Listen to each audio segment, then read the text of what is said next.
ومنهم من يستمع إليك حتى إذا خرجوا من عندك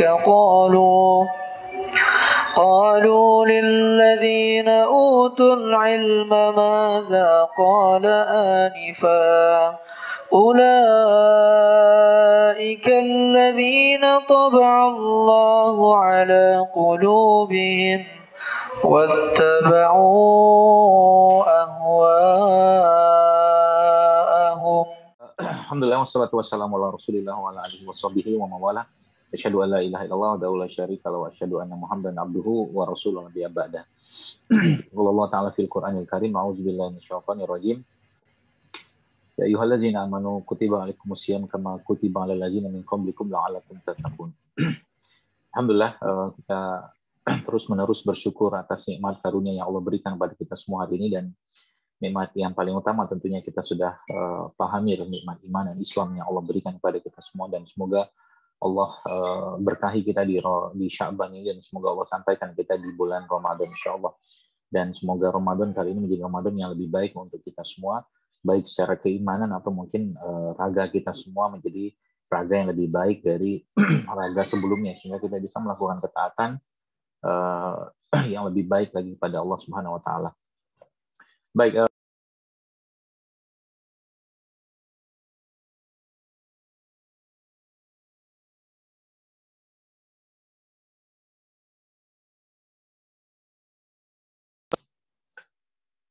Muslimah Emerald, mudah-mudahan apa yang akan saya sampaikan ini bermanfaat, dan tentunya harapan besar saya adalah bisa diterapkan di waktu terbaik kita di Ramadan nanti.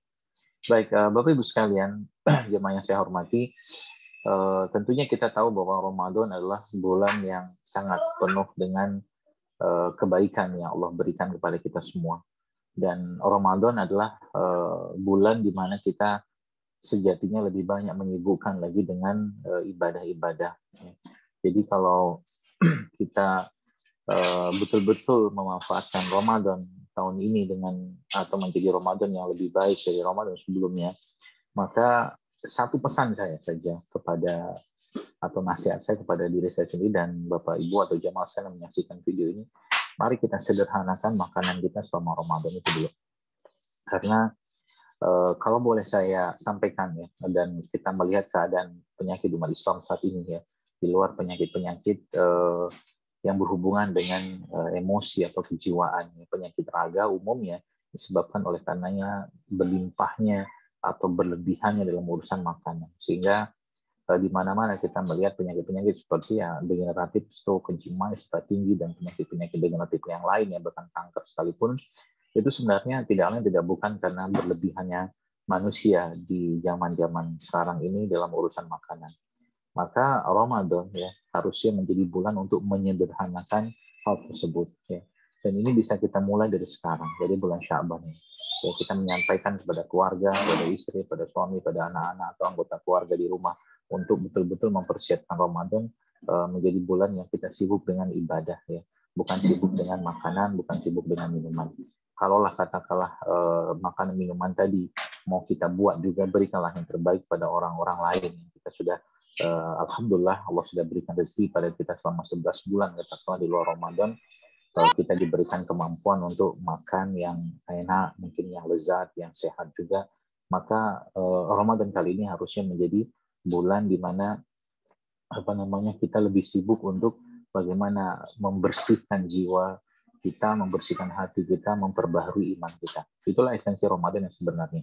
Dan dalam surat Al-Baqarah yang sering kita baca ada kata-kata yang buat saya itu cukup menarik ya, karena Allah di situ menyebutkan wa in tasumu khairul lakum in kuntum ta'lamun. Jadi puasa itu jauh lebih baik untukmu jika kamu mengetahui. Jadi subhanallah, saya waktu melihat atau membaca kalimat atau firman Allah ini, saya merasa ada suatu pesan ya dari Allah kepada kita semua tentang puasa ya. Yang berpuasa itu lebih baik bagimu jika kau mengetahui. Artinya kalau mengetahui gitu kan, kalau nggak mengetahui berarti nggak tahu jadi manfaat dari puasa tadi. Jadi jemaah sekalian, maka nanti saya akan jelaskan ya sebenarnya apa sih harus kita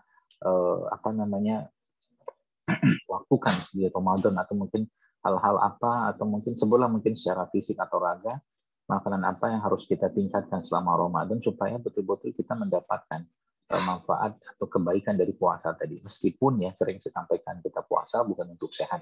Sehat yang kita dapatkan dengan puasa Ramadan khususnya adalah efek samping dari puasa itu sendiri, karena justru goal dari puasa tersebut adalah la'allakum tattaqun, dalam menjadi orang yang bertakwa. Bertakwa itu salah satunya jadi dia mengatur lagi pola makannya, mengatur pola kesehariannya, mengatur ibadahnya, sehingga waktu-waktu yang ada 24 jam tersebut itu lebih banyak waktu di mana dia menyibukkan diri dengan ibadah, yang bukan menyibukkan diri dengan makanan atau minuman. Ini pesan-pesan utamanya sebenarnya. Jadi semoga Allah mudahkan itu sehingga nanti apapun kalaulah nanti ada iftar jama'i mungkin di waktu Ramadan di Masjid As-Soff mungkin, atau mungkin di kawasan atau lingkungan Bapak Ibu sekalian ya, lebih fokuskan itu untuk memberikan yang terbaik kepada saudara kita ya. Yang mungkin belum pernah merasakan nikmatnya makan yang enak mungkin, atau nikmatnya makan yang sehat dan lezat gitu kan, sehingga jangan makanannya sama lagi, misalkan kayak begitu itu. Nah terus kalian kita tahu ya bahwa Ramadan ya, meskipun hadis ini hadis yang beberapa ulama menyebutkan hadisnya lemah ya, tentang 10 hari pertama, 10 hari kedua, dan 10 hari terakhir. Tapi saya akan meninjau ini dari sisi dari sisi raga saja ya. Ya jadi subhanallah ya. 10 hari pertama Ramadan ya, biasanya orang-orang yang tidak banyak berpuasa di bulan Rajab atau Sya'ban, atau mungkin tidak terbiasa dengan lapar, itu akan merasakan tanda kutip nggak nyaman ya tubuhnya ya. Jadi 10 hari pertama tersebut mungkin bahasa sederhana saya adalah atau bahasa sederhananya 10 hari detox gitu kan, 10 hari detox. Ya. Maka di 10 hari ini Bapak Ibu sekalian ya, kita betul-betul fokus ya, ibarat kata membayangkan satu saluran air ya yang banyak tumpukan sampah di sana. Maka sebenarnya di 10 hari pertama itu fokuskan saja untuk bagaimana membersihkan saluran tadi ya. Berarti kalau Bapak Ibu atau mungkin saya boleh sarankan ya, di 10 hari pertama Ramadan itu coba mulai tingkatkan konsumsi air putihnya ya. Tingkatkan konsumsi air putih di bulan atau di 10 hari pertama Ramadan. Ya. Air putih apa? Ya, apa aja? Air mineral tentunya yang masih mengandung mineral ya.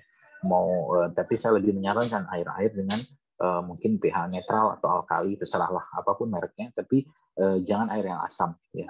Sifatnya netral atau alkali. Ya kalau bagus mah air zam-zam, kalau bisa dapat air zam-zamnya ya.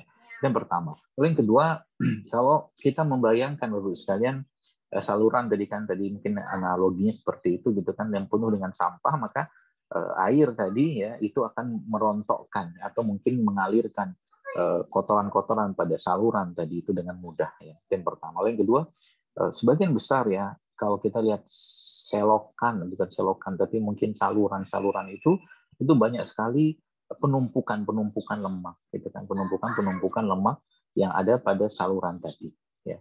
Itu biasanya di saluran kamar mandi mungkin, atau mungkin saluran septic tank misalkan kayak begitu ya. Maka dalam pemahaman saya yang saya pelajari adalah kalau lemak ya lawannya dengan lemak juga. Jadi lemak lawannya dengan lemak juga. Nah, bagaimana caranya? Ya 10 hari pertama tadi konsumsi air Anda tingkatkan. Berapa banyak yang Anda bisa minum aja sebanyak-banyaknya Anda mampu minum. Ya, air putih mungkin nggak masalah, mungkin air kelapa Anda mau minum silakan saja. Campurkan mungkin sedikit dengan madu atau air mineral yang lain silakan saja. Yang pertama. Yang kedua, lemak dilawan dengan lemak ya. Misalkan beberapa jenis atau contoh lemak yang baik, misalkan kita tahu ya seperti minyak zaitun ya. Kemudian ada juga minyak kelapa atau VCO ya. Minyak zaitun atau minyak kelapa atau VCO itu jadikan menu wajib Anda waktu sedang berbuka dan sahur ya. Jadi minyak zaitun atau mungkin VCO itu jadikan menu wajib Anda waktu buka dan sahur. Bisa diminum langsung atau mungkin Anda jadikan itu bagian dari makanan. Ya, bagian dari makanan. Makanan misalkan Anda bikin salad, di situ ada zaitunnya, mungkin seperti itu, ya, atau mungkin Anda bikin makanan, atau mungkin di nasi pun sebenarnya bisa Anda masukkan di situ minyak zaitun, ada campurkan saja sedikit supaya nasinya berminyak, tapi minyaknya zaitun atau BCO juga bisa. Atau lemak-lemak yang baik yang lainnya, Bapak Ibu sekalian, seperti atau jamaah sekalian, seperti santan ya. Santan itu sebenarnya bagus ya, lemak yang bagus ya.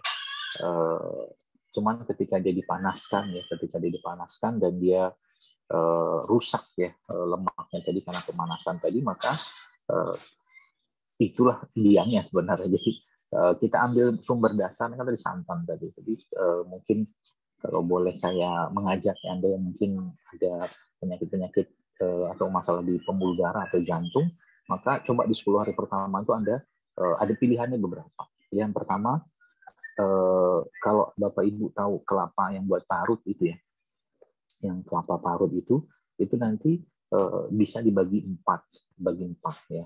Nah, empatnya itu, yang empatnya tadi 1/4 itu Anda makan waktu pagi, dan 1/4 lagi itu Anda makan waktu sahur ya, sahur dan berbuka. Dalam bentuk apa? Makan dan dimakan langsung boleh kelapa tadi, atau Anda parut boleh, atau kalau enggak 1/4 kelapa tadi itu Anda jadikan santan. Ya. Itu juga lemak yang sangat baik untuk jantung. Jadi misalkan ide kreatif itu gimana? Misalkan Anda punya alpukat itu nanti Anda tambahkan 1/4-nya, 1/4 itu tadi kelapa tadi itu. Jadi 1/4 kelapa tadi Anda tambahkan dengan alpukat, di blender misalkan, tambahkan air sedikit, tambahkan madu secukupnya. Itu sudah sangat powerful ya untuk membersihkan atau menjadikan lemak yang baik untuk pembuluh darah kita. Itu. Dan tentunya makanan-makanan lain atau mungkin sunah-sunah secara kita berpuasa itu silakan dikerjakan saja ya, seperti mungkin berbuka dengan kurma ya, atau mungkin sahur. Jadi itu jangan tinggalin sahurnya. Karena kata Nabi SAW, dalam sahur kan ada keberkahan meskipun kita cuma minum segelas air di situ. Demikian. Ya, jadi itu 10 hari pertama fokusnya di situ. Ya. Berarti kita nggak boleh makan? Oh boleh, nggak masalah. Tapi kalau saya boleh sarankan ya, sebagaimana tadi ya, saluran air atau saluran pembuangan gitu yang dia sudah banyak tumpukan sampah di situ. Maka saran saya di 10 hari pertama ini jangan terlalu banyak makanan-makanan yang memberatkan. Ya. Kurangi makanan yang ada sehingga kita fokus betul-betul untuk pembersihan. Dan insya Allah dengan niatan puasa yang ikhlas ya, dan mengharap Allah Subhanahu Wa Taala, maka sebenarnya nggak perlu khawatir ya nanti kelaparan atau bahkan pingsan atau nggak akan terjadi itu. Karena memang apalagi ketika kita sahur itu kita juga bisa berdoa pada Allah, ya Allah cukupkan makanku ini untuk bisa aku beribadah kepadamu dengan optimal, dengan maksimal hari ini. Itu kita bisa sampai dengan waktu sahur. Sehingga nanti tubuh kita terbiasa dengan kalori yang terbatas yang kita lakukan waktu sahur tadi ya, atau mungkin waktu berbuka. Itu anunya ya, rulesnya lah kalau mungkin. Berarti bagaimana caranya agar kita bisa tetap stabil tadi ya, makanan-makanan yang tinggi kalori itu ya Anda mulai kurangi selama 10 hari pertama itu. Yang tinggi kalori itu ya tentunya yang makan makanan yang tidak banyak mengandung gizi tinggi yang sering kita sampaikan ya, misalkan tepung-tepungan ya, gula pasir, minyak goreng gitu kan. Yang bisa ada ganti dengan makanan, cuman itu dibatasi banget dan kita betul-betul fokus untuk pembersihan saja. Kalau lapar gimana? Kalau ada keinginan lapar gimana? Ya kita bisa ngemil yang sehat. Sebenarnya kalau tadi saya sebutkan kelapa itu juga sebenarnya adalah camilan yang sehat. Jadi kalau Bapak Ibu nyoba nanti makan kelapa ya, kelapa tua gitu kan, itu sebenarnya juga satu pilihan camilan yang sehat juga sekalian. Ya. Pilihan camilan yang sehat yang selain mengenyangkan, dia juga sangat baik untuk memperbaiki fungsi jantung. Itu saya banyak mendapatkan ya sebuah mungkin testimoni juga dari orang-orang yang ketika mereka merutinkan memakan lemak yang baik dari kelapa ini, ternyata jantungnya membaik gitu kan. Itu. Nah, termasuk herbal-herbal yang sifatnya membantu, atau mungkin sayuran-sayuran sifatnya membantu membersihkan ya, mendetoks ya. Seperti sayuran apa? Sayuran-sayuran yang Kalau mungkin di dunia sayur mayur itu namanya cruciferous ya.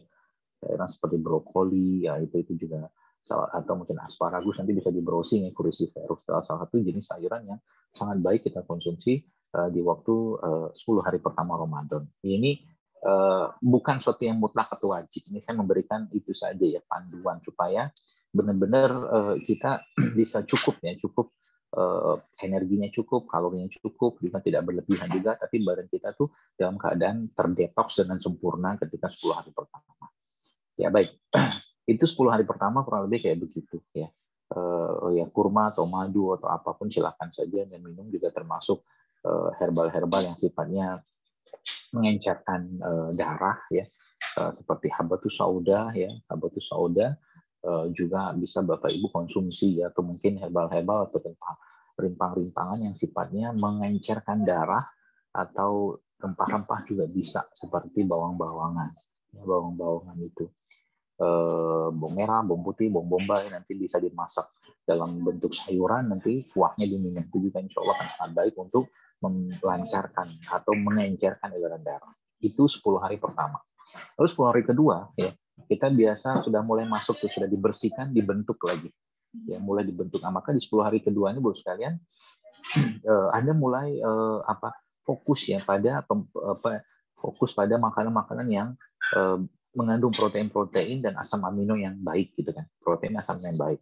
Contohnya seperti apa ya tadi ya, ada sebutkan ada alpukat gitu kan, bisa juga Anda sebutkan itu, atau mungkin madu-maduan, kurma gitu, kemudian sumber-sumber asam amino lain seperti brokoli juga masuk sebenarnya, dan makanan-makanan yang tinggi antioksidan. Jadi nanti di 10 hari kedua ini saya lebih menyarankan untuk bagaimana Anda mulai terbiasa untuk mengkonsumsi makanan-makanan atau sayuran beraneka warna dan rasa gitu kan. Beraneka warna dan rasa. Jadi mulai itu terbentuk tubuhnya dengan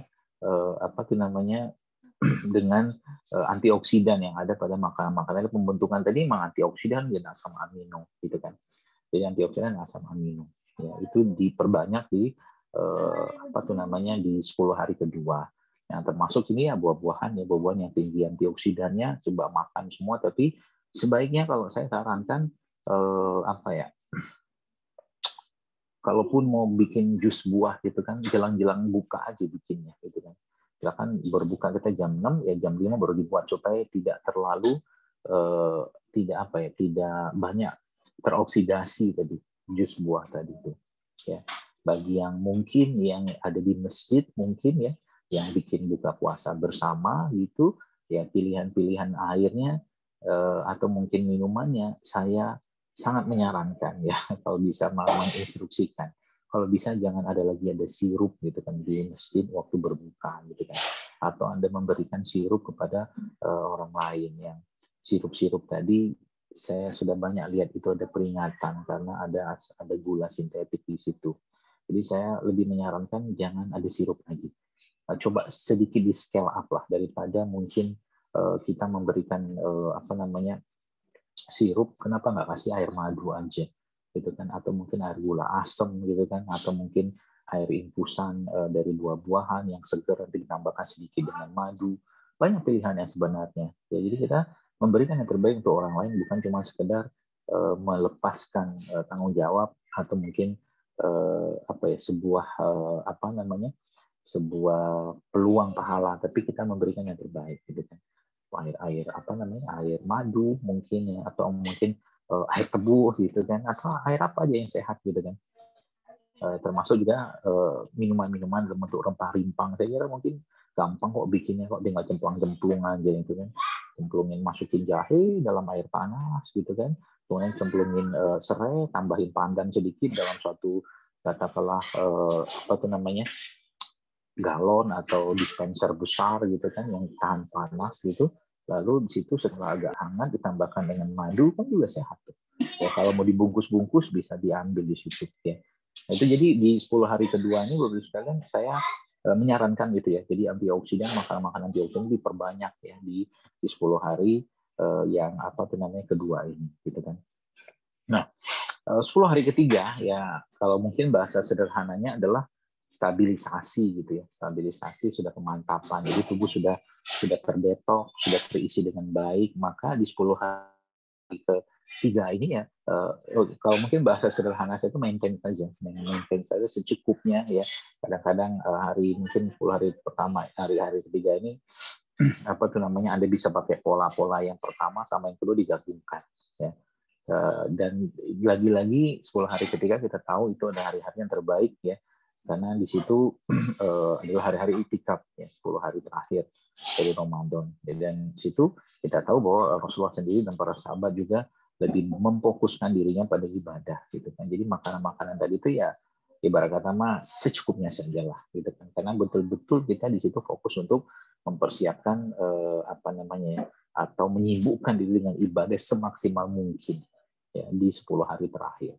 Sehingga nanti apa ya, bulan Ramadan ini Bapak Ibu sekalian itu menjadi bulan yang betul-betul kita bisa mengembalikan tubuh kita ini pertama ke perasaan atau jiwa atau iman yang sebenarnya kita bisa rasakan.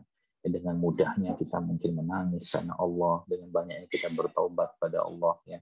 Itu secara keimanan, secara raga kita merasakan ternyata begini rasa makanan-makanan yang asli itu gitu kan. Jadi coba challenge yourself ya. Mungkin nyarankan tantang diri Anda selama Ramadan ini, nggak ada lagi makan-makan yang nggak sehat di rumah gitu kan.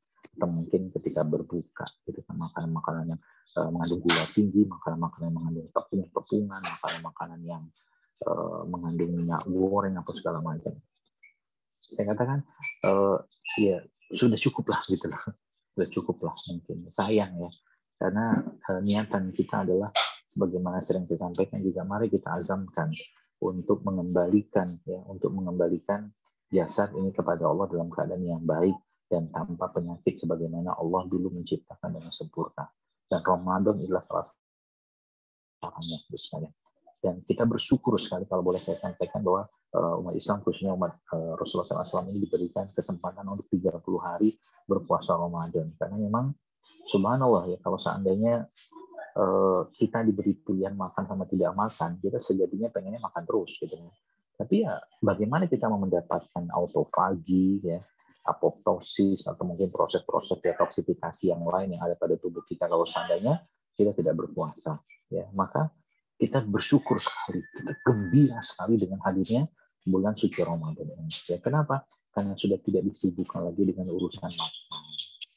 Kalau seandainya kita diberikan kesempatan makan, itu pun waktunya pun nggak lama kan. Ada yang mungkin Bapak Ibu baca postingan saya di Instagram, saya tulis di situ ya, subhanallah ya, waktu jeda makan kita pun nggak banyak, lebih banyak untuk atau lebih banyak kitanya apa namanya, pertama malam ya beribadah, ada tidur juga ya, kalau siang udah tahu gitu kan. Jadi total itu mungkin kalau saya apa namanya, kalau saya hitung-hitung gitu ya, mungkin hanya sekitar 1-2 jam ya, total di 24 jam itu kita bisa makan gitu kan. Dan itu pun dalam waktu 2 jam itu kan nggak banyak juga yang kita bisa makan ya. Contoh mungkin tadi yang saya pernah cerita, di jam 6 kita berbuka, habis itu kita sholat maghrib jam 7 karena 1 jam. Setelah 1 jam itu makanlah katakanlah sepol-polnya, kan kenyang juga itu. Habis katakanlah sholat maghrib, katakanlah kita sholat tarawih ya. Sholat tarawih juga, kalau sholat tarawih betul-betul mengikuti makna di sholat tarawih tentang santai atau makna definisi santai itu, makanya habis sholat tarawih sudah capek juga gitu kan, akhirnya pulang ke rumah ya minum, kemudian tilawah lagi, kemudian tidur untuk persiapan bangun malam gitu kan. Tidur, persiapan bangun malam dihabiskan waktu lagi untuk tilawah Quran, sholat malam, kemudian sahur gitu kan, ini setengah jam. Jadi ya banyak waktu kita untuk makan ya, sebenarnya. Maka itulah saya katakan keberuntungannya kita. Keberuntungan kita karena kita udah nggak disibukkan lagi dengan makan, tapi kita disibukkan dengan ibadah. Nah, setan tentunya nggak mau nggak tinggal diam ya mas sekalian. Setan pengennya ya tentunya kita tetap disibukkan ya dengan urusan duniawi tadi. Ya. Maka subhanallah ya, kalau tadi saya katakan kita bergembira dengan hadiran Ramadan ini, kita merasakan apa itu namanya,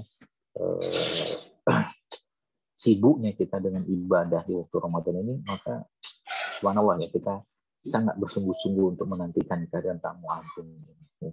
Masya Allah ya. Jadi mari kita jadikan atau azamkan dengan diri kita untuk apa namanya, menjadikan Ramadan kalian jadi Ramadan yang lebih baik. Ya, termasuk satu hal yang mungkin saya ingin menantang Bapak Ibu sekalian. Kita tahu bahwa orang-orang soleh di zaman dahulu ya, mereka itu betul-betul fokus yang ibadah selama Ramadan. Bahkan ada yang mereka sholat malam itu dari sejak bulan atau maaf sejak sholat Isya ya, itu sampai sholat subuh itu tambah dengan sahurnya. Jadi satu malam itu betul-betul mereka sibuk dengan apa itu namanya ibadah. Ya. Kenapa kita nggak ngelakuin itu? Ya. Sekarang handphone sudah bisa sholat sunnah, kita bisa lihat handphone juga, atau mungkin pakai partitur, nanti pakai Al-Quran besar ya. Kita mencoba untuk sholat berlama-lama dalam sholat kita. Ya. Tantang diri kita untuk betul-betul bisa dekat dengan Al-Quran selama Ramadan.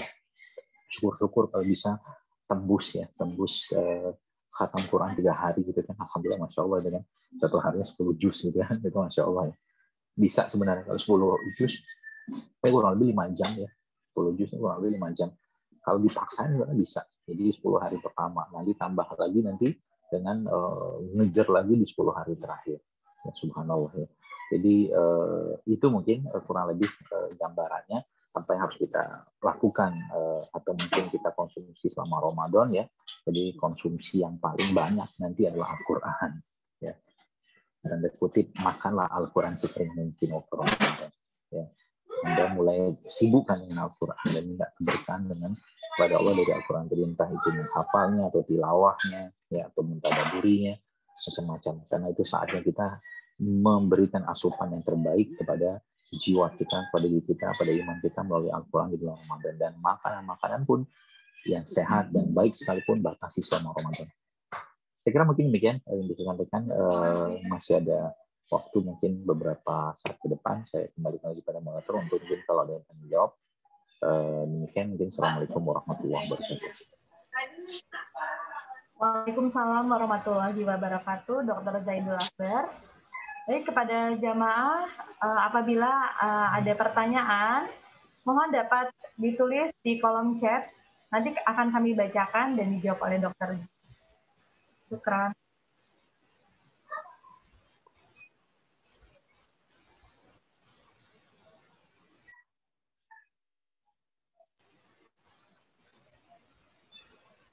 Dok, mungkin untuk sambil menunggu, Dok, ada pertanyaan bahwa kelapa yang dikenal dengan nama galendo atau blondo itu ya, Dok, yang kelapa dimasak dan dikeringkan sehingga agak berlemak gitu, apakah itu aman dikonsumsi ya, Dok? Kalau kelapa sudah dipanaskan, tidak bagus ya. Tidak bagus ya, Dok? Tidak bagus. Rusak enzimnya kan. Oh, seperti itu ya. Kalau diiris-iris kemudian dijadikan infused water itu bagus ya, Dok? Apanya sih yang diiris? Maksudnya kelapanya, daging kelapanya diiris kemudian dimasukkan ke untuk direndam dengan air seperti itu?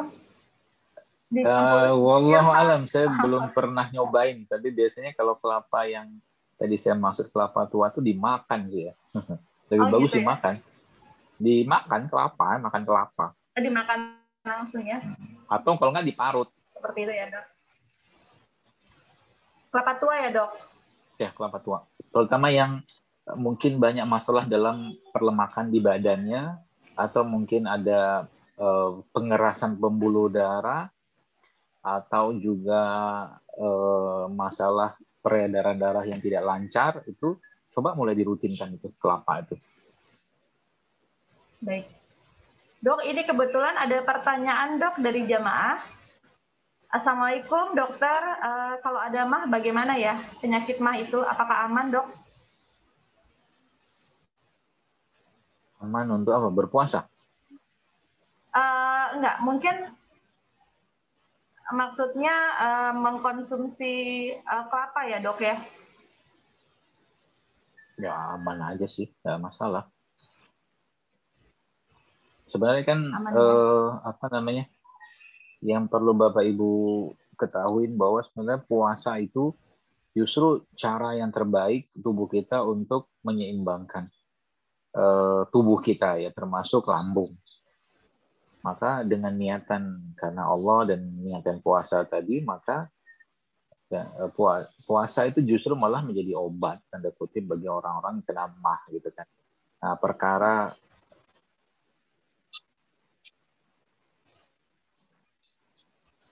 makanannya apa yang mereka bisa makan atau mereka konsumsi, yaitu tinggal sesuaikan saja. Misalkan dia memang perlu asupan misalkan karbohidrat, ya tetap asup karbohidrat yang sehat, yang bagus gitu ya. Baik di waktu sahur ataupun di waktu berbuka gitu. Sehingga apa ya, enzimnya ya atau asam lambungnya tetap stabil gitu. Jadi nggak masalah. Terutama kurma ya. Kurma itu salah satu makanan terbaik untuk lambung.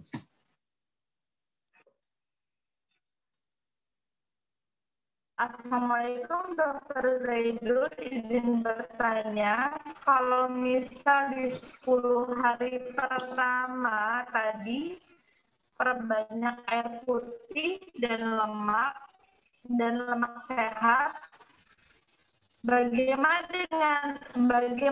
dengan konsumsi nasi? Apakah ada ketentuan atau memang harus dihilangkan? Kalau 10 perbanyak air putih dan lemak nasi, apakah harus dihilangkan atau bagaimana? Syukran, Jangan dihilangkan. Ya, salam. Jadi jangan dihilangkan, tapi carilah nasi-nasi yang tinggi serat ya. Dan pilihan nasi itu kan banyak ya, seperti kalau Bapak Ibu dapatkan nasi-nasi atau beras coklat gitu kan, atau beras merah, beras hitam, atau juga sorghum. Itu juga merupakan bahan karbohidrat yang sangat baik dan tinggi seratnya. Jadi jangan tinggal nanti malah kalau nggak makan nasi kan, sebenarnya bukan nasinya, tapi ada orang bilang saya nggak makan nasi saya lemes gitu kan, tapi karbohidrat, karena nggak ada karbohidrat. Bagi orang-orang yang nggak terbiasa dengan nggak masuk karbohidrat ya, apalagi mungkin masih belum cukup keyakinan tanda kutipnya dia, maka tetap konsumsi ya, tapi jangan terlalu berlebihan ya. Batasannya itu mungkin saran saya di sahur dan berbuka itu adalah ya 3/4 kepal tangan lah ya. Insya Allah cukup. Termasuk sorghum itu juga bisa dipakai sebagai sumber atau pengganti nasi. Sorghum.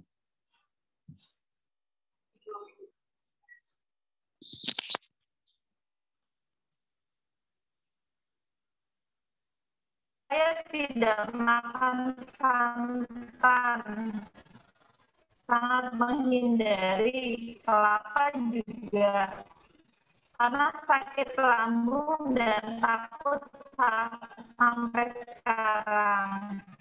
Itu bagaimana ya doknya? Jadi menghindari santan dan kelapa gitu. Kenapa menghindari? Ada pertanyaan. Suami saya tidak makan santan, sangat menghindari santan, kelapa juga dihindari karena sakit lambung dan takut sampai sekarang. Seperti itu, Dok. Ya. Baik, sebenarnya tidak masalah sih. Yang jelas perlu diluruskan sedikit bahwa kalau santan yang dimaksud adalah santan yang sudah dipanaskan seperti dalam opor atau mungkin makanan-makanan yang pakai santan, itu sih iya. Itu tidak baik ya. Tapi kalau santan yang saya maksud di sini adalah santan murni gitu kan. Itu sebenarnya nggak masalah. Nah, cuman memang beberapa orang-orang nggak cukup atau mungkin nggak bisa menerima perutnya dengan itu tadi. Kan bisa diganti dengan hal yang tadi kan saya sempat cerita tentang alpukat. Nah, itu kan alpukat lemak juga tuh. Jadi alpukat itu lemak juga, sehingga nanti mungkin selama Ramadan coba mulai dimasukkan alpukat sebagai salah satu sumber makanan, baik itu di berbuka atau sahur. Ya. Alpukat itu entah mungkin kalau Anda lihat postingan saya tadi itu dimakan biasa seperti itu, atau Anda mau jus ya boleh. ya itu tidak masalah. Atau mungkin mau di jus juga tambahkan sedikit sama air jahe juga nggak apa, sehingga nanti alpukarnya terasa lebih hangat sifatnya gitu kan, itu nggak masalah juga. Yang penting kalau tadi ya yang saya sampaikan tadi ya, kita fokus betul-betul untuk melakukan detoksifikasi pada lambung, ya, seperti itu. Ya, baik, syukran dok. Ada lagi dok, ini ada pertanyaan. Dokter izin bertanya bagaimana untuk pasien diabetes, makanan apa yang sebaiknya dimakan dan dihindari saat puasa? Untuk pasien diabetes dok.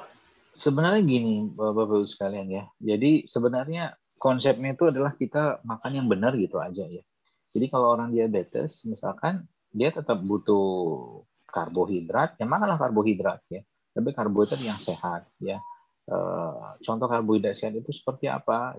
Ya tadi ya, beras coklat, beras merah, beras hitam, atau sorghum juga bisa, atau mungkin umbi-umbian juga bisa. Itu tetap Anda konsumsi ya. Kenapa? Nanti supaya badannya tidak kaget, ya, badannya tidak kaget. Jadi tetap konsumsi saja karbo-karbo itu di waktu sahur atau berbuka, misalkan seperti itu. Yang pertama. Lalu yang kedua, makanan-makanan yang berserat ya, makanan-makanan yang berserat tinggi itu coba mulai biasakan dikonsumsi selama Ramadan, seperti rumput laut ya, atau mungkin kolang-kaling atau cincau yang masih hijau. Itu juga baik ya dikonsumsi, tapi bukan dalam bentuk es campur ya. Jadi mungkin es campur sama itu kan ada kental manisnya, ada esnya, bukan ya. Tapi itu nanti dibuat seperti wedang gitu kan. Atau mungkin kalau saya dulu nyoba itu bikin itu ya ada kolang-kaling, ada rumput laut, ya ada cincau, nanti ditambahkan sedikit dengan alpukat, tambahkan sedikit sama madu saja, yaitu gula aren sedikit ya. Itu insya Allah enak dan tetap bergizi gitu kan. Jadi termasuk juga sayuran-sayuran. Jadi ketika bicara tentang apa namanya diabetes misalkan ya, fokus ke itu aja, memperbaiki sensitivitas insulin sebenarnya. Ada buku yang saya sempat share di Instagram saya tentang keajaiban berpuasa itu kan, yang tulis oleh dokter di Kanada. Itu juga bisa Bapak Ibu baca. Situ banyak sekali panduan-panduan. Bahwa ternyata justru malah puasa adalah sarana yang terbaik untuk mengobati atau bahkan subhanallah biiznillah itu menyembuhkan orang-orang yang kena diabetes. Nah, di situ banyak testimoni juga. Bapak Ibu silakan baca buku itu, judul The Power of Fasting dengan saya. Nanti coba dilihat di feed-nya Instagram saya. Itu. Jadi makan makanan standar saja, makan yang benar gitu aja sebenarnya. Ya, nggak usah khawatir ya. Apa itu namanya, apalagi tambahkan nanti dengan rempah-rempah atau rimpang-rimpangan yang memang berfungsi memperbaiki fungsi-fungsi pankreas ya, seperti dan menurunkan gula darah juga ya, seperti kayu manis yang nanti mungkin pahitan seperti pare ya, atau sambiloto juga bisa. Cuman ingat tetap harus ada makanan yang masuk supaya tubuhnya nggak lemes ya, karena kalau ngedrop banget justru malah nggak bagus. Itu mungkin yang saya sampaikan. Dokter, ini ada lagi pertanyaannya. Apakah ada contoh menu sederhana yang dikonsumsi saat sahur dan berbuka? Misalnya menu yang biasa dikonsumsi oleh Dokter Z, seperti itu. Kemudian ada pertanyaan juga bahwa mungkin mau mencontoh langsung apa yang dikonsumsi Dokter Z gitu ya dok. Seperti itu. Kemudian ada lagi pertanyaan, apakah ada perbedaan? Apa itu dulu ya dok ya? Satu dulu ya. Satu dulu ya biar nanti lebih fokus. Yang pertama gini, setiap orang itu tidak sama kondisi badannya. Ya, kondisi badan Bapak Ibu sama badan saya beda. Kalau saya pribadi kadang-kadang sahur itu nggak makan. Ya, biasanya cuma air putih saja, kadang-kadang dengan 2 gelas air atau 2 sendok makan madu kadang, atau beberapa butir kurma, karena sudah cukup buat saya buat sahur. Dan itu saya sudah terbiasa dengan itu gitu kan. Nah, ini bagi sebagian orang yang metabolisme rate-nya itu rendah, itu jadi masalah nanti. Ya, jadi tetap mungkin dia perlu makan. Ya, jadi kalau nyontok saya, ya nggak tepat-tepat juga, karena badan Anda sama badan saya beda. Kecuali Anda sudah terbiasa tidak banyak makan, misalkan kayak begitu. Yang pertama waktu puasa Ramadan. Ya.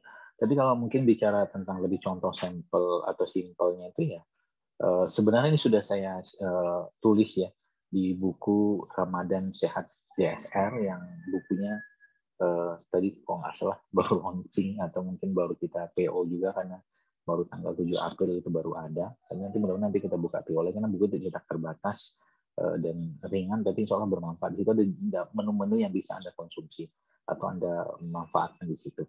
Tapi kurang lebih kayak begini ya, prinsipnya sederhanakan saja makanan yang Anda makan waktu berbuka dan sahur. Contoh mungkin kalau mau sahur gitu kan, ya kita butuh protein, misalkan kita butuh karbohidrat. Ya paling gampang ya, misalkan gitu kan Anda ambil alpukat, satu buah alpukat gitu kan. Buah alpukat tadi Anda krok, lalu Anda potong-potong, nggak usah di blender ya, jangan dijadikan bubur, dihancurin saja, kemudian tambahkan suiran-suiran kurma di situ, kemudian ditambahkan mungkin dengan kacang-kacangan sedikit ya. Kalau mau tambahkan madu juga bisa, itu satu piring katakanlah satu buah alpukat ditambahkan dengan perintilannya tadi itu sudah sangat-sangat kuat dan sangat-sangat bagus untuk memberikan tenaga buat tubuh. Itu contohnya saja. Apalagi habis itu Anda minum air putih atau minum madu atau mungkin minum rempah-rempah rimpang-rimpang gitu kan, ya jahe, kunyit, ya apa segala macam gitu, atau mungkin juga minum minyak-minyakan, ya zaitun atau VCO tadi juga sangat sangat bisa ya, memberikan kekuatan ke tubuh kita di di waktu sahur. Itu contohnya ya, sederhana aja ya, jadi nggak usah ribet-ribet gitu kan. Telur juga sama gitu kan, misalkan Anda pengen menu sederhana gitu kan, ya udah telur kampung misalkan atau telur yang sehat gitu kan, karena banyak telur yang sehat juga gitu kan, telur ayam yang ya itu ya direbus ya, mungkin direbus dengan atau mungkin dimasak dengan api kecil supaya nggak rusak. Kemudian Anda makan, tambahkan sambal sedikit, tambahkan beberapa sayur-sayur lalapan sedikit, kasih sambal, udah cukup gitu. Ya begitu. Jadi sederhanain aja makanannya, nggak usah berlebihan karena fokus kita bukan ke makanan ya. Yang penting tubuhnya tetap fit ya, tetap bisa beribadah dengan baik dan gak lemes, dan itu semua dimulai dari mindset kita tentang puasa itu sendiri ya. Seperti itu mungkin. Baik dok, ada pertanyaan lagi, apakah perbedaan khasiat jahe lokal dengan jahe impor? Seperti itu. Nggak tahu saya. Mungkin apakah ada perbedaannya nih dok, lokal dan impor? Jadi kalau secara filosofinya, kalau saya lebih memahami bahwa makanan yang terbaik bagi suatu penduduk itu yang ada di tempat itu gitu kan. Jadi kalau orang Indonesia ya makan produk kita aja, kecuali itu ada disebutkan dalam Al-Quran ataupun hadis yang memang di tempat kita nggak ada gitu kan. Misalkan contoh mungkin habat sauda gitu kan, di Indonesia kan nggak tumbuh gitu kan. Habat sauda terbaik di mana? Nah, itu Ethiopia ya, saya tahu di Habasyi itu kan, itu salah satunya. Ya kurma juga sama, kurma yang tumbuh di Indonesia tidak akan sama kualitasnya, saya tahu ya, dengan kurma yang tumbuh di Timur Tengah. Meskipun dia bisa tumbuh di sini karena karakter musim kita kan berbeda, atau karakter iklim kita kan berbeda gitu kan. Jadi kalau saya pribadi ya, kalau diberi pilihan antara jahe lokal sama jahe impor, saya akan pilih jahe lokal aja.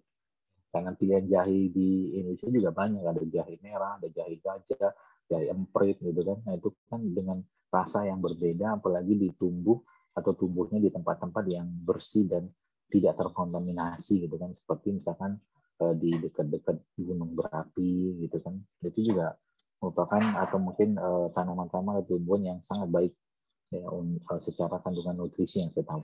Gitu.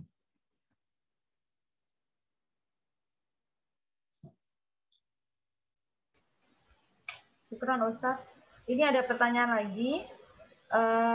Dok, izin bertanya, fungsi ginjal saya kan sedang menurun. Trik minum air putih yang baik di saat sahur dan berbuka itu berapa gelas? Kalau di luar bulan Ramadan kan minimal harus minum air putih itu 2 liter. Bagaimana mungkin saran dokter? Jadi ginjalnya fungsi ginjal sedang menurun. Ya sebenarnya gini ya, Kalau mau memanfaatkan momen puasa ini sebagai momen di mana kita sedang bersih-bersih badan, ya sebenarnya justru malah manfaatin saja. Contoh begini, Ramadan ini coba ibu nyetok air zam-zam misalkan. Air zam-zam ya dicetok di rumah untuk kita berdoa minta pada Allah sesuai dengan apa yang kita niatkan untuk membersihkan ginjal, misalkan menguatkan ginjal dengan air zam-zam tadi. Ya, itu salah satu yang bisa kita ambil faedah dari kebaikan atau keberkahan air zam-zam. Ya. Nah, lalu berapa banyak harus kita minum? Ya, saya tidak tahu apakah ibu sudah berkonsultasi dulu dengan mungkin dokter ya atau mungkin herbalis dulu, herbalis ya maaf gitu tentang berapa banyak yang ibu harus minum gitu kan. Tapi kalau tidak ada batasan, ya saya kira mungkin 1 liter ya itu sudah sangat cukup ya untuk atau mungkin 1,5 liter gitu di waktu sahur dan buka total selama 24 jam itulah katakanlah gitu kan. Itu ibu minum air putih gitu kan, minum air putih yang sebenarnya tidak ada masalah ya sepanjang fungsi ginjalnya masih bisa mengeluarkan itu. Masalahnya adalah tadi yang ibu maksud fungsi ginjal runtuh, apakah dia sudah retensi cairan sehingga maaf mungkin kakinya bengkak, mungkin urin nggak bisa keluar, kalau itu lain cerita. Artinya kita tetap juga perlu menguatkan fungsi ginjal tadi ya dengan rempah-rempah misalkan yang biasa disarankan itu ya kayak akar alang-alang atau serai gitu kan, atau mungkin jahe juga bisa untuk memberikan panas pada perut, itu juga bisa dipakai ya untuk menguatkan fungsi ginjal. Itu yang saya pahami. Demikian mungkin. Ya baik. Syukran Ustadz. Ini lagi ada pertanyaan. Putra saya usia 13 tahun. Setiap pagi selalu minum susu. Dan pada saat Ramadan, baiknya susunya itu diminum saat buka atau sahur ya, Dok? Kalau susunya susu sapi kemasan sih saya tidak menyarankan sih. Kalau saya lebih menyarankan susunya pun pertama kalau memang Bapak Ibu yang masih memberikan susu sapi kepada anak Anda, saran saya cari susu sapi yang organik ya. Organik itu maksudnya sapinya tumbuh alami atau mungkin bahasa simpel tuh grass fed gitu kan. Grass fed sapinya itu makan rumput gitu kan, bukan sapi-sapi kandangan gitu. Itu saran saya ya. Nggak tahu itu di Indonesia ada apa tidak, seperti susu-susu yang ada di Selandia Baru tuh seperti itu. Tapi kalau tidak pun ya Anda bisa alihkan ke beberapa jenis susu yang lain seperti susu kambing gitu ya, atau mungkin susu-susu kacang-kacangan, itu juga insya Allah nggak masalah ya, bisa Anda berikan pada anak gitu kan. Atau mungkin juga dulu kan zaman susu susah ya, susu susah itu orang tua memberikan air tajin. Air tajin itu kan kalau dilihat dia kan mirip susu juga ya. Air tajin kalau Bapak Ibu jamaah sekalian buatnya pakai beras merah atau beras coklat atau beras hitam itu wangi sekali ya. Jadi dibikin kental gitu, nanti setelah agak hangat dimasukkan madu dan garam sedikit, insya Allah akan sangat baik untuk menjadi nutrisi buat lambungnya ya. Dan jangan juga termakan dengan bahasa iklan tentang susu sumber kalsium. Sumber kalsium itu buahnya kan minta ampun ya, bukan hanya di susu gitu kan. Jadi kita minum susu pun kita pilih-pilih, jangan sampai minum susu yang apalagi sudah susu-susu yang fortifikasi dan formulir yang udah kemasan. Ya saya tidak menyarankan kalau itu. Ya, apalagi dimakan atau diminum dalam konteks itu untuk menguatkan tulang segala macam. Ya, kalau saya memahaminya tidak seperti itu, gitu kan. Jadi kalaupun mau minum susu, adalah susu yang lebih baik dan lebih gampang diserap, jangan susu kambing. Demikian.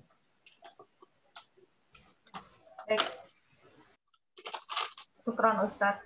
Ini ada pertanyaan lagi. Assalamualaikum Ustadz, izin bertanya, kalau untuk sakit mah baiknya konsumsi apa saat Ramadan? Tadi udah dijawab ya Ustadz ya. Dan apakah boleh berkumur dengan obat kumur? Karena mengurangi bau mulut saat berpuasa nanti. Mungkin aman atau tidak ya untuk berkumur itu, Dok, dengan obat kumur? Pertama begini Bapak sekalian, jamaah sekalian, mulut kita itu adalah baunya muncul dari perut ya, dari lambung atau pencernaan atau usus kita. Maka sebenarnya ketika orang yang sedang berpuasa itu ya memang akan muncul bau itu karena tidak ada makanan masuk gitu kan. Tapi kalau saya pribadi nggak usah terlalu ribet dengan itu gitu kan. Fokuskan saja di waktu berbuka dan sahur dengan makanan-makanan yang sehat, sehingga keseimbangan atau pH lambung atau pH tubuh kita itu stabil. Itu yang paling utama. Lalu yang kedua, lebih baik ya Anda mungkin biasakan untuk bersiwak gitu kan, terutama di waktu-waktu yang disunahkan atau dicontohkan Nabi SAW waktu bulan Ramadan ya, atau mungkin waktu-waktu umum ya seperti mau sholat atau habis wudhu, nah itu kan disunahkan untuk kita bersiwak. Itu juga salah satu cara yang sangat baik untuk membersihkan pelak-pelak di gigi dan mengharumkan mulut juga. Kalaulah seandainya Anda mau berkumur-kumur ya, saran saya jangan dibiasakan di waktu Ramadan karena khawatirnya nanti malah justru air itu tertelan ya. Jadi nggak perlu kumur-kumur, ya kumur-kumur kita cukup 5 kali itu dengan air waktu kita sedang berwudu atau mungkin sholat sunat kan udah cukup sebenarnya insya Allah.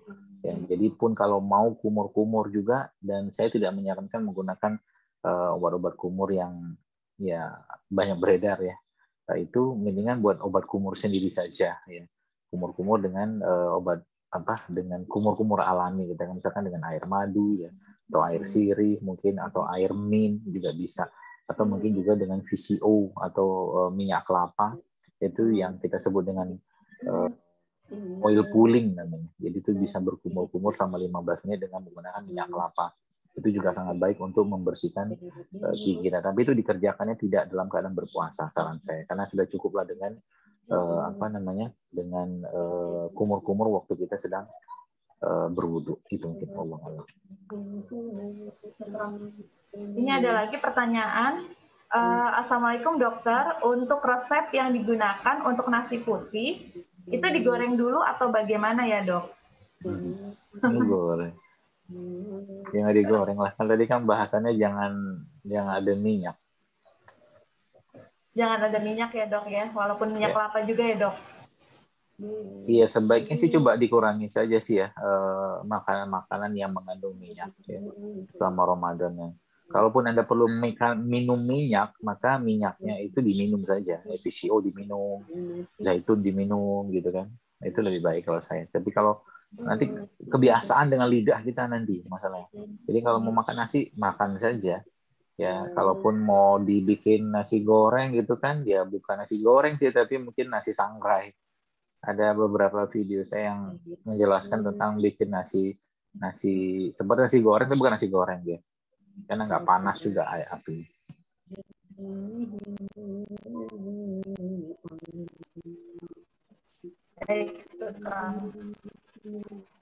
Ini berkaitan, ada pertanyaan lagi berkaitan dengan madu dok. Apakah boleh minum madu itu tanpa takaran tertentu?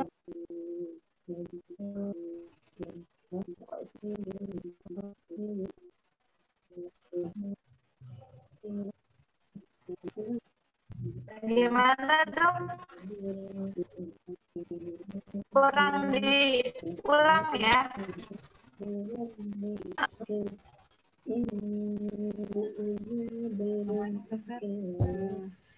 Ini ada pertanyaan. Minum madu itu. Oke. Saya coba bantu jelaskan lagi dokter. Untuk madu, apakah kalau misalnya minum madu tanpa takaran itu boleh dok?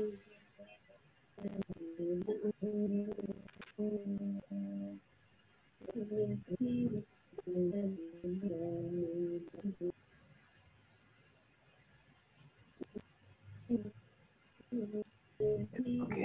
Tanpa takaran ini kira-kira berapa banyak ya? Kalau misalkan gini ya, kita minum madu dari misalkan langsung dari botol, misalkan nggak boleh juga sih, kurang bagus ya. Bluk gitu kan sekali teguk itu nggak masalah sebenarnya.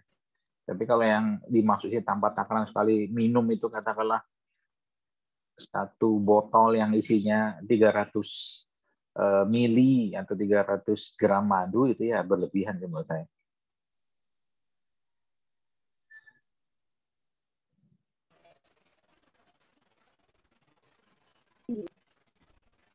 Oh, jadi tetap sesuai takaran yang wajar ya dok ya, gitu ya. Ya, ya pakai standar biasa lah orang makan atau minum madu sih ya. Seperti mungkin 1 sendok, 2 sendok sekali minum gitu kan, atau 3 sendok lah misalkan, tanpa ada masalah-masalah penyakit yang lain seperti diabetes gitu kan, insya Allah nggak masalah.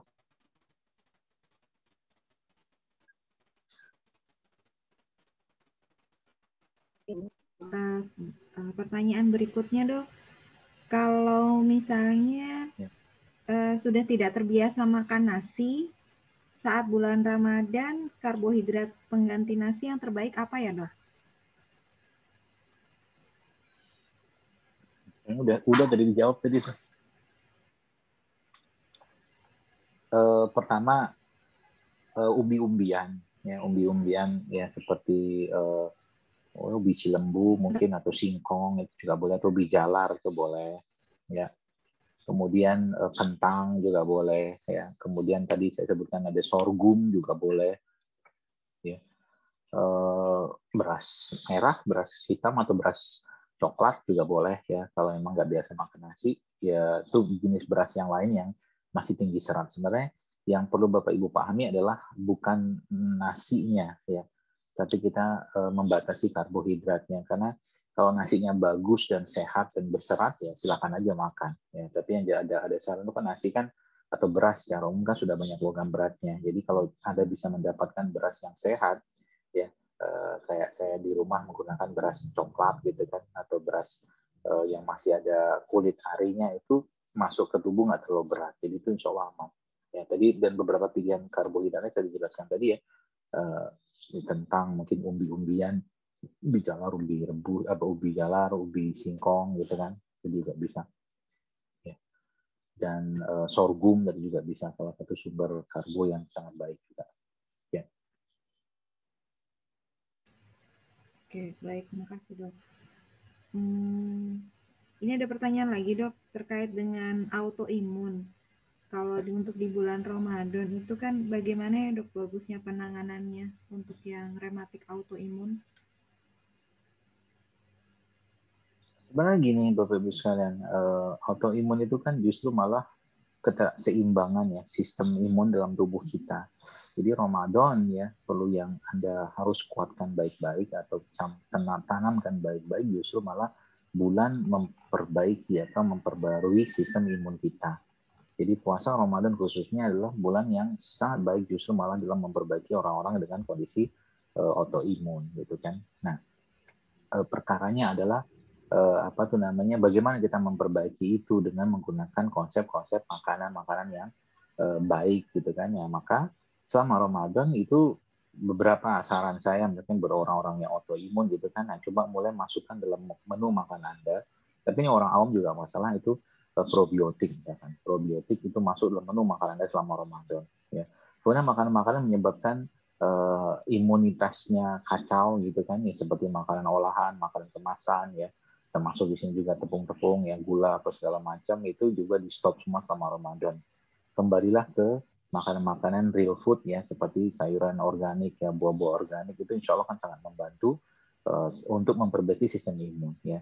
Dan yang tidak kalah pentingnya adalah tadi saya sebutkan di awal tentang memanfaatkan keberkahan air zam-zam selama Ramadan untuk memperbaiki penyakit kita dengan keyakinan ya kepada Allah Subhanahu wa taala bahwa Zam-zam itu bisa menyembuhkan dengan izin Allah jika kita meyakininya. Itu salah satu yang saya sarankan. Dan beberapa herbal-herbal yang biasa saya sarankan juga buat orang-orang autoimun ya, seperti ya serai mungkin ya, atau jahe juga bisa Anda konsumsi untuk memperbaiki sistem imunnya ya, termasuk habatus sauda juga sebagai salah satu imunomodulator ya. Jadi habatus sauda bisa, saya tahu dia juga bisa berperan sebagai imunomodulator, jadi memodulasi, mengatur lagi sistem imunnya.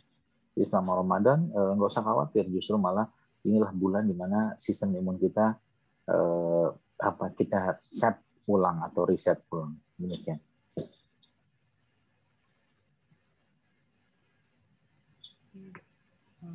Baik dok. Ini maaf dok, ada lagi yang bertanya. Ini nggak apa-apa ya dok, tanya lagi. Ada pertanyaan lagi.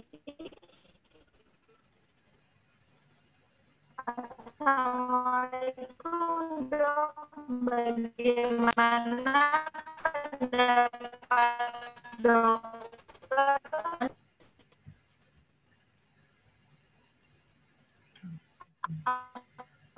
Suaranya putus-putus ya. Iya, iya, maaf dok, sebentar. Suaranya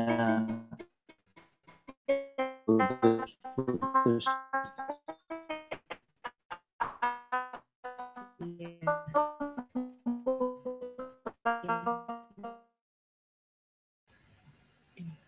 Maaf dok. Sudah jelas ya dok sekarang? Masih di mute dok. Ya, udah jelas. Ya, oke. Baik, Assalamualaikum dokter. Bagaimana pendapat dokter tentang clover honey? Apakah baik dikonsumsi setiap hari atau saat buka puasa? Clover itu seingat saya cengkeh ya. Iya nggak sih? Clover honey Lupa itu bahasa Inggrisnya. HDI itu ya dok ya? Produknya HDI kayaknya tuh dok. Iya.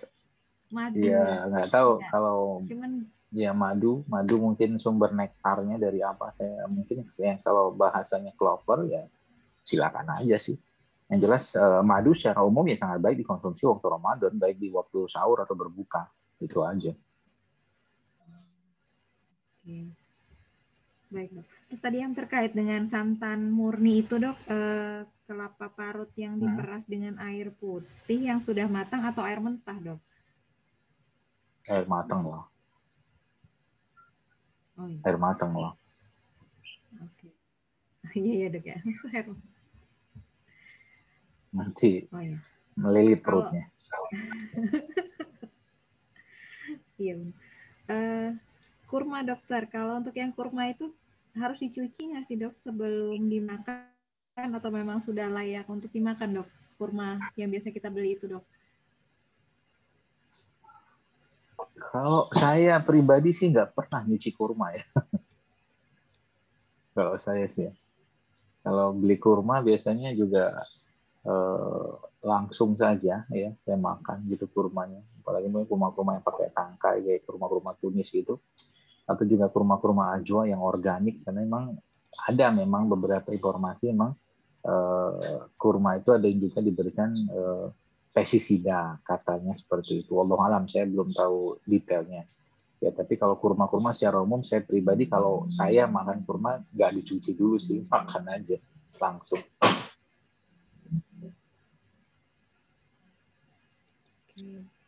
Baik dok, makasih buat penjelasannya.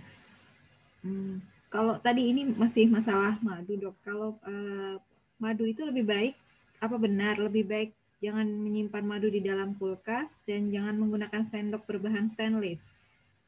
Lebih baik berbahan plastik, sendok plastik itu dok maksudnya dok?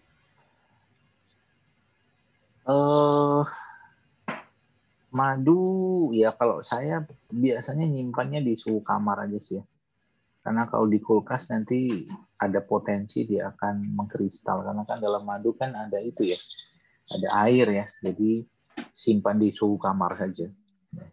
Kemudian berkaitan dengan sendok logam sama sendok kayu gitu ketika mengkonsumsi madu ya sebenarnya secara umum sih tidak ada masalah sih ya. Dan saya juga pernah sempat pertanyakan ini kepada salah satu sahabat saya juga, tidak ada masalah sebenarnya. Cuman kalau ibu-ibu bapak ragu ya pakai sendok kayu aja. Gitu ya. Nanti kalau nggak ada juga sendok sendok logam juga nggak masalah.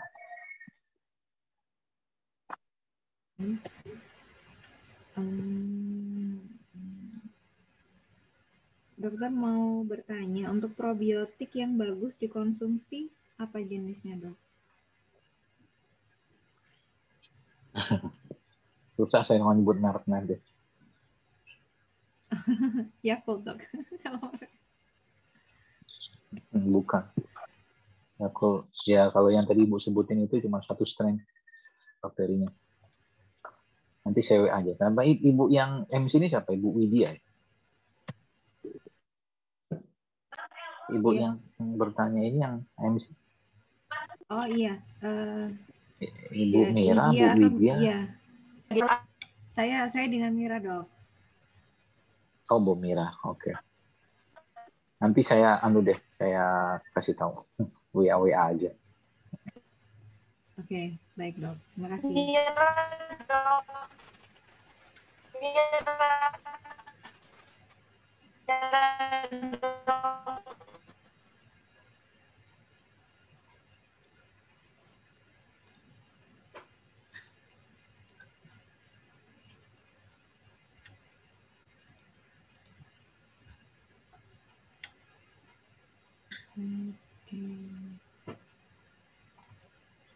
Mungkin satu pertanyaan lagi kali Bu ya. Kenapa, Dok? Kenapa? Maaf. Satu Ustadz pertanyaan boleh lagi bertanya? kali ya. Oh, boleh. Satu pertanyaan lagi ya, Dokter. Saya boleh bertanya nggak Ustadz? Iya boleh Bu. Assalamualaikum, saya terlambat Kenapa? masuknya. Tapi saya ingin bertanya pada Pak Ustadz juga sekalian berkenalan dengan Pak Ustadz.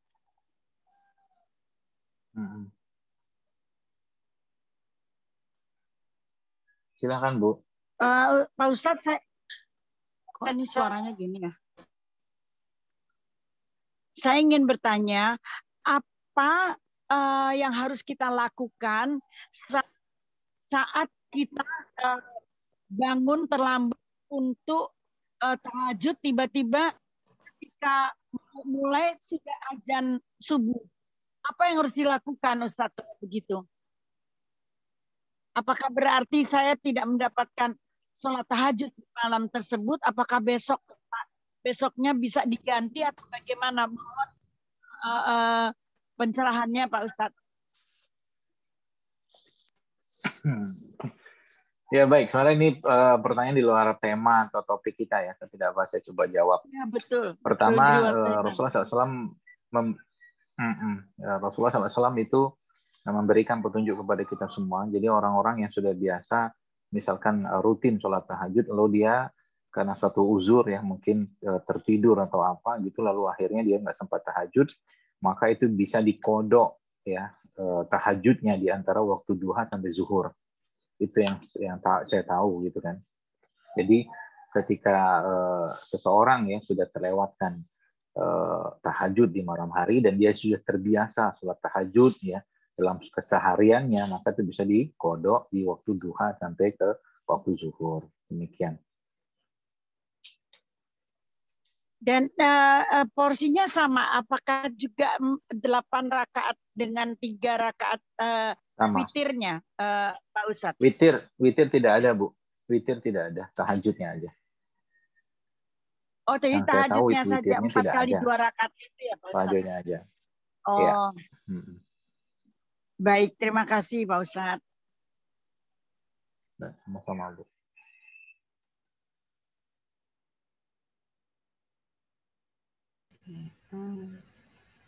Baik, Dokter. Ini kita closing bisa ya, Dok ya? Ya. Oke. Maaf, Dokter, mungkin bisa memberikan saran sedikit untuk kita, sedikit kesimpulan aja, Dok, untuk persiapan Ramadan dari kajian kita hari ini, Dokter. Sedikit saja, Dok, bisa? Baik, bismillahirrahmanirrahim. Sebagaimana tadi saya sampaikan di awal ya kajian kita ini, bahwa Ramadan adalah bulan di mana kita meningkatkan atau memperbanyak amal ibadah kepada Allah dan menyederhanakan makanan kita. Itu yang pertama. Yang kedua, kita ikutin ya pola-pola di Ramadan ini dengan membagi 3 termin ya, terlepas dari kita tidak membahas hadisnya, tapi pola di tubuh kita di awal-awal ketika kita masuk Ramadan 10 hari pertama, kedua, dan ketiga, yang tadi saya sudah jelaskan apa-apa yang kita bagusnya konsumsi di 10 hari pertama, kedua, dan ketiga. Dan harapan besarnya insya Allah dengan kita memperbaiki pola makan tadi ya, tentunya kita harapannya badan kita menjadi lebih baik, lebih sehat, sehingga ibadah kita lebih baik, dan khususnya persiapan di 10 hari terakhir Ramadan itu iktikaf. Dan yang perlu kita pahami, berusaha mari kita ikhlaskan niat kita untuk berpuasa Ramadan semata-mata mengharap Allah Subhanahu wa taala, bukan untuk sehat ya, karena sehat itu adalah efek samping dari puasa Ramadan ini khususnya. Dan ketika seorang itu melaksanakan ketaatan pada Allah, maka imannya insya Allah pasti akan sehat dan raganya pun akan sehat. Dan dia menjaga tentunya hatinya juga, khususnya di bulan Ramadan ini. Jadi jaga hati, jaga raga, jaga iman di bulan Ramadan insya Allah. Wallahu a'lam bishawab. Mohon maaf kalau ada yang salah disampaikan. Saya kembalikan lagi pada moderator dan mungkin saya tutup dengan doa kafaratul majlis. Subhanakallahumma bihamdika asyhadu an la ilaha illa anta astaghfiruka wa atubu ilaik. Assalamualaikum warahmatullahi wabarakatuh. Waalaikumsalam warahmatullahi wabarakatuh. Syukran dokter untuk ilmunya hari ini. Alhamdulillah banyak sekali manfaat yang kita bisa dapat dari kajian hari ini. Mudah-mudahan Allah sampaikan kita di bulan Ramadan dan mudah-mudahan tahun ini kita bisa Ramadan tahun ini bisa menjadi lebih baik dari tahun-tahun sebelumnya. Amin insyaallah.